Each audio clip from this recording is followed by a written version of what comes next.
O tempo tudo mudou, mas não apagou a tua poesia. Hoje vocês conhecerão os reais valores, aliás, os valores eternos da magistratura.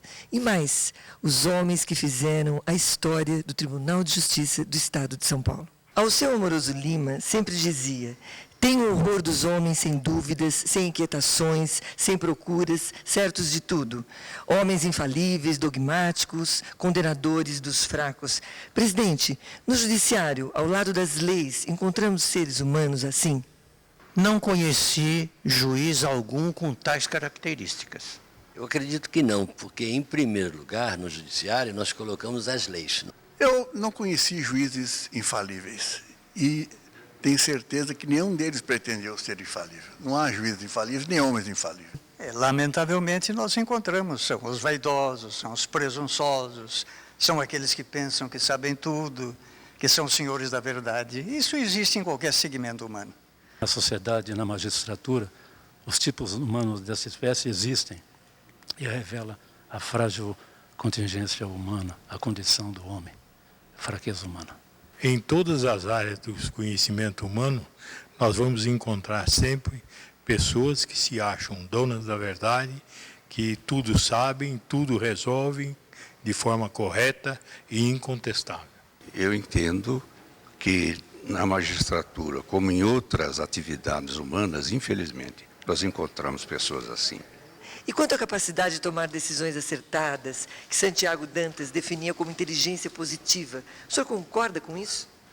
Bom, isso é uma maneira de pensar. Porque qual é o homem que toma decisões positivas?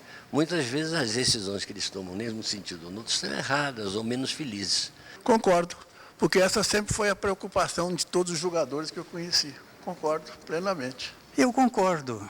Aliás, para mim, a inteligência positiva está justamente com aquele que tem personalidade, é esclarecido e tem poder de decisão.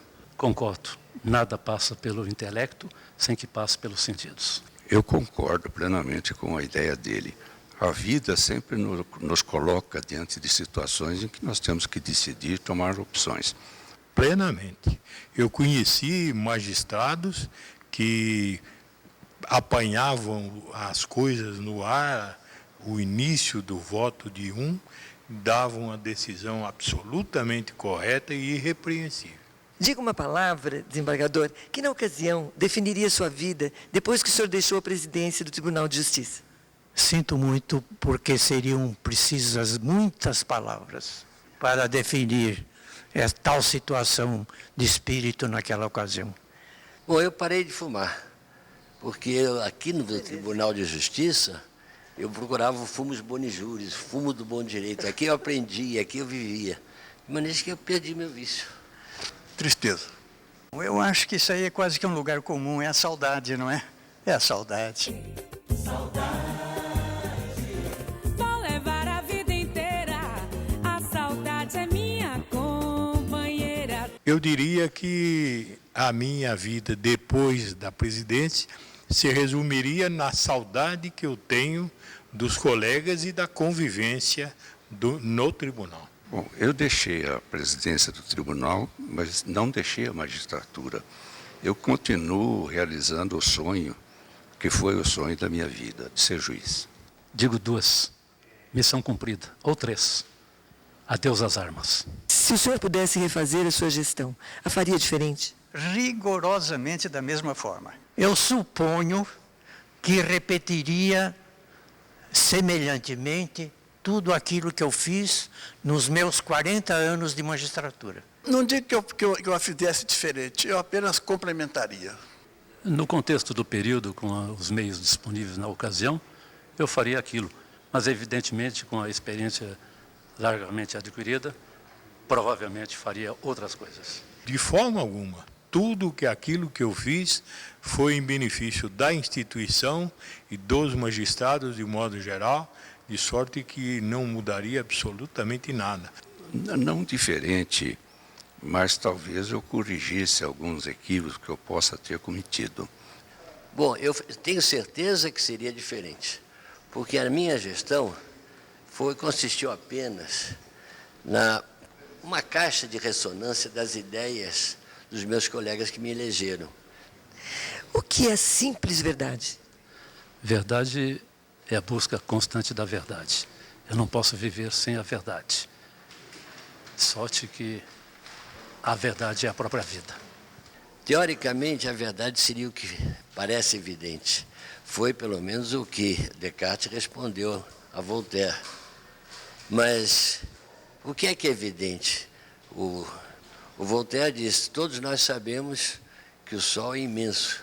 Entretanto, se afigura a quem o vê como o tamanho de um níquelzinho, a moeda francesa, um sou. Eu não sei definir o que é a verdade. Eu sei apenas que no campo do direito positivo não há verdade jurídica. A verdade é autenticidade, sinceridade, não é mesmo? É aquilo em que nós acreditamos e lutamos para que prevaleça. A verdade é sempre o ponto de proporção entre dois extremos. A verdade simples é por si só evidente.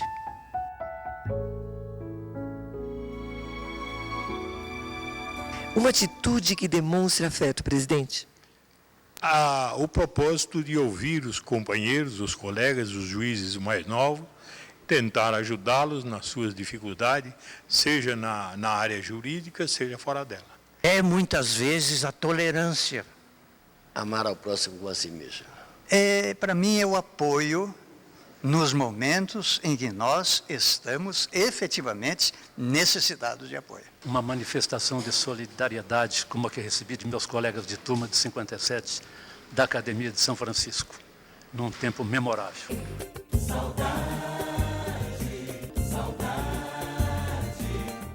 Um abraço afetuoso num amigo, o estender a mão àquele que nos procura. A atitude que demonstra afeto, eu me lembro quando fui recebido no tribunal pelos meus colegas lá no Tribunal de Alçada. A forma como eu fui recebido, eu senti a atitude de afeto. Há momentos na infância que as portas se abrem e deixam o futuro entrar. Que momento foi esse, presidente? Quando eu, na minha cidade natal, eu terminava o curso primário, no 4º ano primário, eu senti que eu só me realizaria como advogado e juiz. A saudade é minha companheira. O meu momento foi quando o professor do meu 4º ano primário disse que, à vista do meu modo de responder as questões, eu tinha vocação para cursar uma faculdade de Direito. Curiosamente, foi quando eu fui matriculado num colégio marista. Eu fui batizado na igreja anglicana, minha mamãe era católica apostólica romana. E os maristas foram preceptores maravilhosos. Até hoje tenho muitas saudades e muito devo a todos eles. Me lembro perfeitamente bem. Pela primeira vez, quando meu avô, doente acamado, pediu para eu comprar a Folha da Manhã, jornal que chegava a Jacarezinho, minha terra natal. Eu li as notícias. Foi lá que pratiquei a leitura e foi lá que, pela primeira vez, tive contato com as notícias do mundo. E foi lá também que vi um velho exemplar do Código Civil brasileiro. Meu avô não era advogado. Quando eu comecei a prestar atenção no meu pai como juiz e verifiquei que a minha diretriz tinha que ser no sentido de seguir a carreira dele. Quando eu concluí o grupo escolar, eu achava que sabia tudo e não quis mais estudar. E se não fosse a paciência e a pertinência da insistência da minha mãe,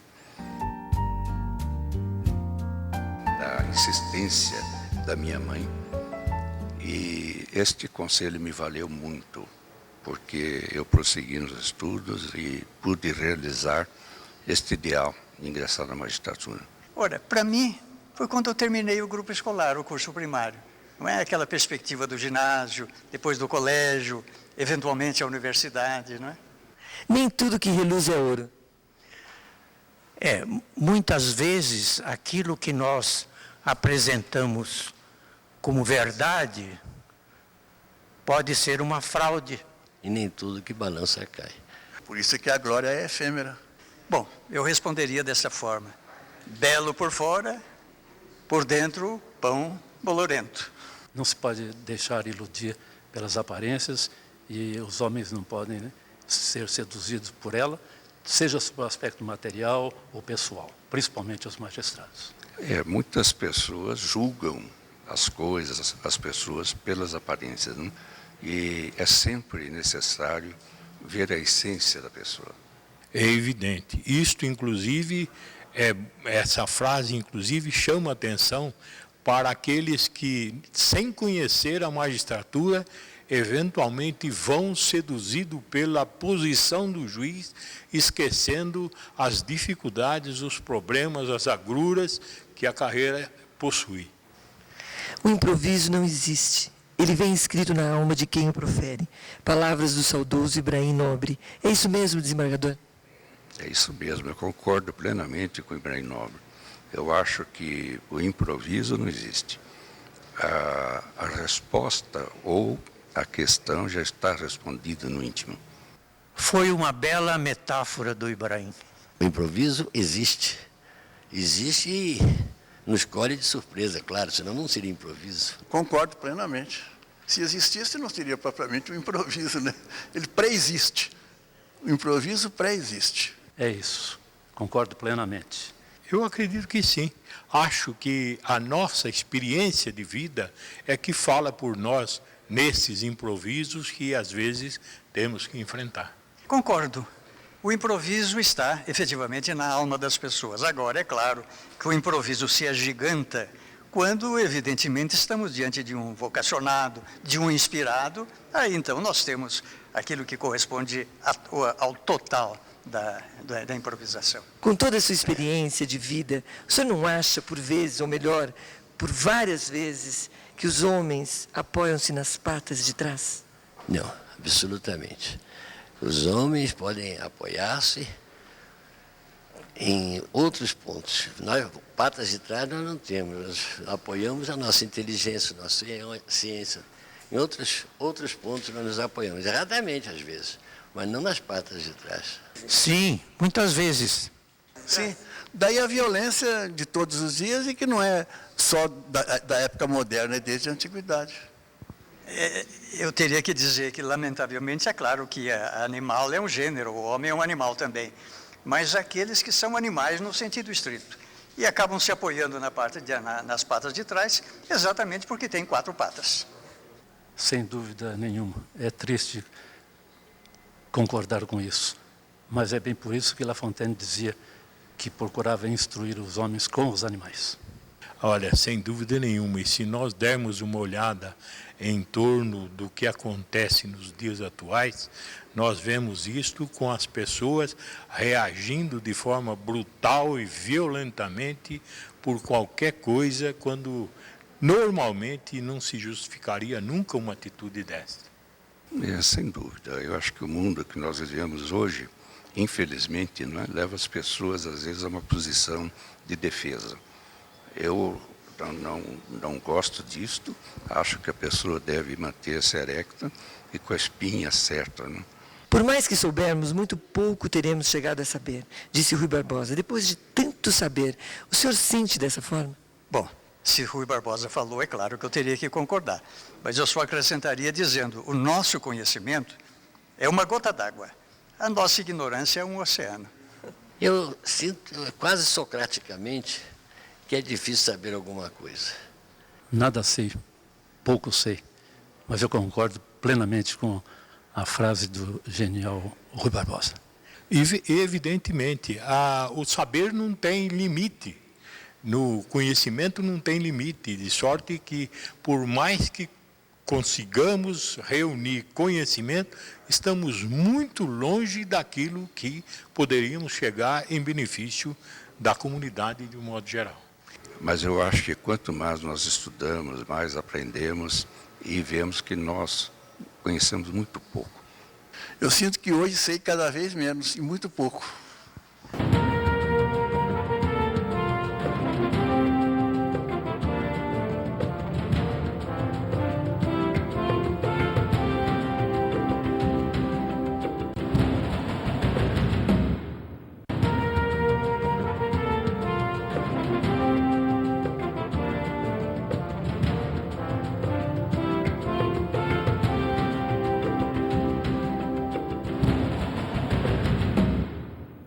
Pois é, os ex-presidentes do Tribunal de Justiça do Estado de São Paulo abrem os seus corações. Mas há um homem que é testemunha ocular da história.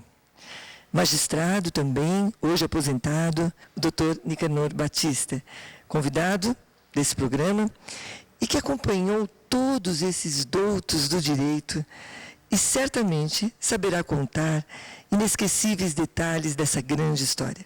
Vamos lá. Dr. Nicanor, qual foi o traço em comum de todos esses ex-presidentes que o senhor tão bem acompanhou? É uma pleia de personalidades que aqui se apresentou, e cada um com o seu estilo, e nós bem sabemos que o estilo é o homem, de forma que é difícil achar um traço em comum, mas me ocorre, sem dúvida, com muita convicção, que há uma característica que perpassa o espírito de todos eles, que é a honradez. A honradez. Confesse, magistrado, ilustre magistrado, o que mais o encantou nos tão diferentes homens?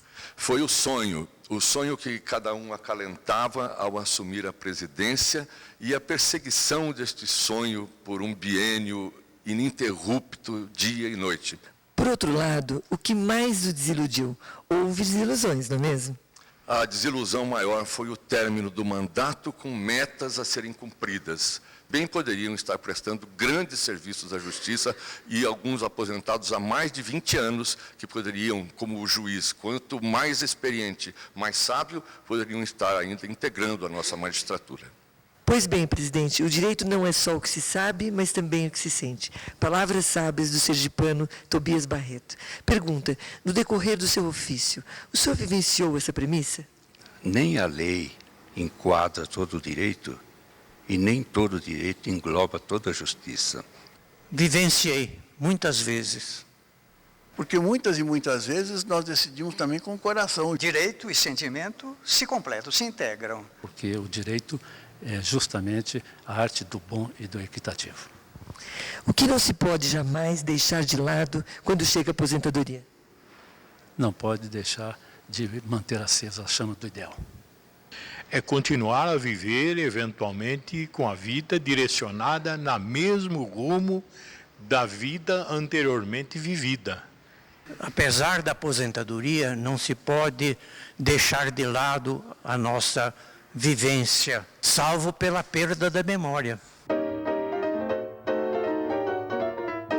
O contato com a vida jurídica, o contato com o direito. Não podemos ficar na aposentadoria plena. Esse é o pior desastre. Há um amor àquilo a quem nós dedicamos a nossa vida. Meu coração bate feliz. Os amigos esquecem aqueles que foram um dia e já não são mais? Olha, com toda sinceridade, eu não tenho esse tipo de reclamação. Os meus amigos continuam amigos, os meus funcionários continuam amigos, me respeitando, e eu sinto o seu carinho e o seu afeto. Os bons amigos nunca se esquecem uns dos outros. Bom, eu não esqueço meus amigos. E é difícil medir o amor bifronte, né?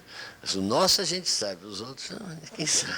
A palavra é os amigos. Esses não esquecem e não são esquecidos. Os verdadeiros amigos não esquecem, mesmo sabendo que é precária a condição humana, justifica, né? Que longe dos olhos, longe do coração. Não, os verdadeiros amigos não nos esquecem nem são esquecidos.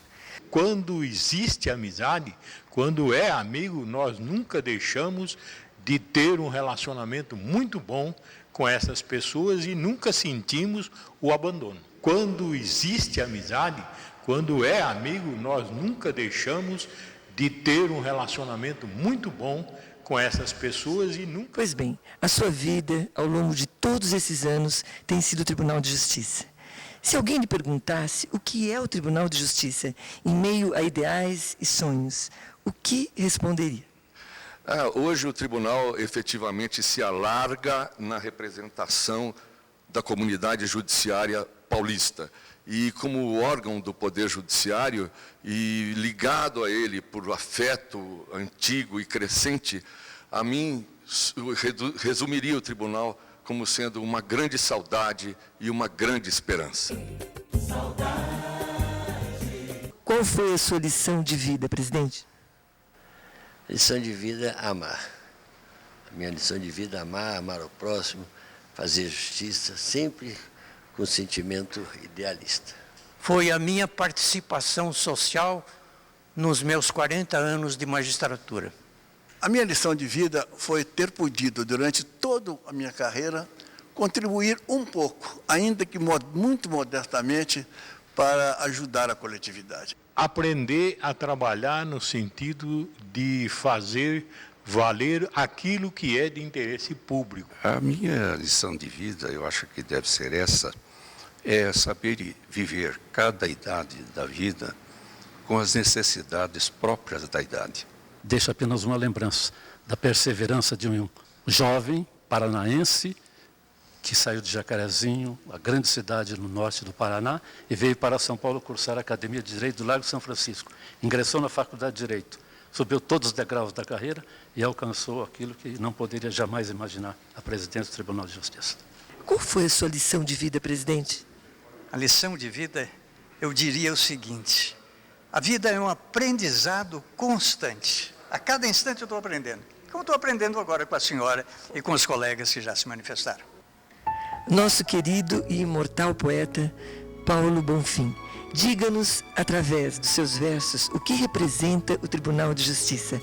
Preste as homenagens aos nossos sempre presidentes. Oração aos meus amigos do Tribunal de Justiça. Na aurora de novos tempos, os amigos se reúnem e a praça vai se povoando da revoada de lembranças e da presença sonhada dos dias que vão nascer. No Tribunal de Justiça, quanta saudade habitando os salões e os corredores, entre a voz dos que partiram e a juventude que surge das arcadas do porvir. Na aurora de novos tempos, evocações vão descendo escadarias de mármore. Falam os velhos retratos, ouve-se a voz das paredes, peregrinação de andares, espelhos evocam sonhos, flutuam togas no tempo, e na espada de São Paulo, a balança da justiça reflete a alma da terra. Contemplando vossos rostos, gravo os olhares que ficam na emoção deste momento. Ilumina-se o palácio com luzes do alvorecer. O futuro está chegando e os passos não são perdidos.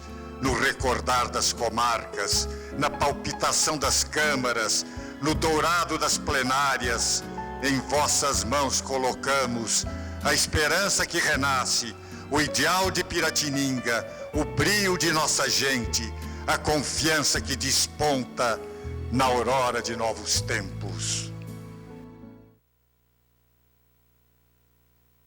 Saudade, torrente de paixão, emoção diferente que aniquila a vida da gente. Uma dor que não sei de onde vem. Lindas lembranças de um tempo distante, de uma boemia sadia, sem medo, violões plangentes ao pé da janela, voz apaixonada rasgando a garoa. Aonde estão os teus sobrados de longos telhados e teus lampiões? E os moços da academia na noite tão fria cantando canções. E sinhazinha delgada pisando a calçada na tarde vazia. O tempo tudo mudou, mas não apagou a tua poesia.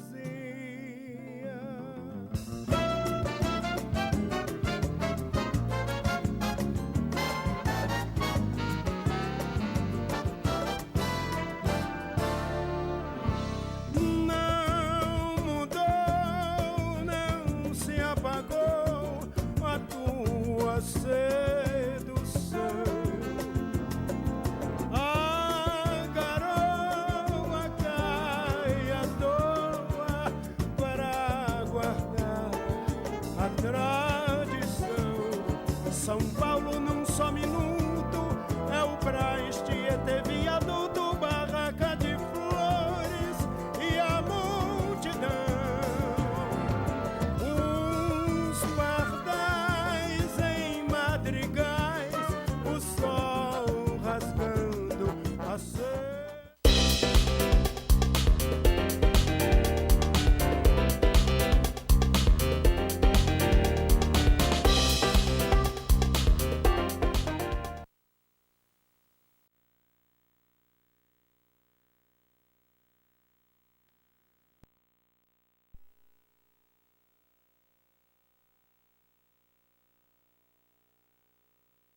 Ao usar a voz da urna, o povo brasileiro certamente ouvirá o eco vitorioso da cidadania, da verdade, que, sendo o maior dos argumentos, mais dia, menos dia aparecerá, ao fim da indispensável liberdade. Estamos com o eminente Marco Aurélio Mendes de Farias Melo, ministro do Supremo Tribunal Federal e recém-empossado presidente do Superior Tribunal Eleitoral. O ministro já esteve no contraponto, é famoso pela sua postura independente e agora se sobressai pela coragem de dizer de público coisas que muitos sequer têm coragem de segredar. É um prazer tê-lo aqui, ministro, no Contraponto, mais uma vez. Uma satisfação muito grande falar o contraponto, eu diria que acabo fazendo realmente o contraponto. Bem, vamos começar então, ministro. Comandar as eleições neste ano, depois de tudo que nós, brasileiros, estamos obrigados a presenciar, a assistir, eu tenho certeza que provoca no seu espírito judicante muita raça, muita gana, muita vontade de acertar. O envolvimento é enorme e eu conto com um colegiado à altura. Eu estou muito satisfeito com a composição do Tribunal Superior Eleitoral e marcharemos juntos. Pois bem, o senhor acabou de proferir um discurso maravilhoso aí na sua posse, e no qual o senhor faz aí grandes críticas, vamos colocar assim, né? A situação como hoje o país se encontra. Eu pergunto, o senhor citou inclusive nele que o Brasil se tornou um país do faz de conta. Então, aí vem a minha pergunta, onde está o maior e o mais triste faz de conta? Nos nossos representantes ou na própria sociedade? Em ambos, porque a sociedade ela tem uma responsabilidade enorme. Agora mesmo nós caminhamos para uma festa cívica. Será que todos os eleitores estão conscientizados da importância do voto? Será que todos os eleitores estão conscientizados da importância do voto? Eu creio que nós estamos num aprimoramento cultural, num avanço para dias melhores. Agora confesse, ministro, quem esbravejou de fato no discurso de posse? Foi o ministro ou foi o cidadão? Ambos. As figuras são indissociáveis. E o que veiculei, eu penso,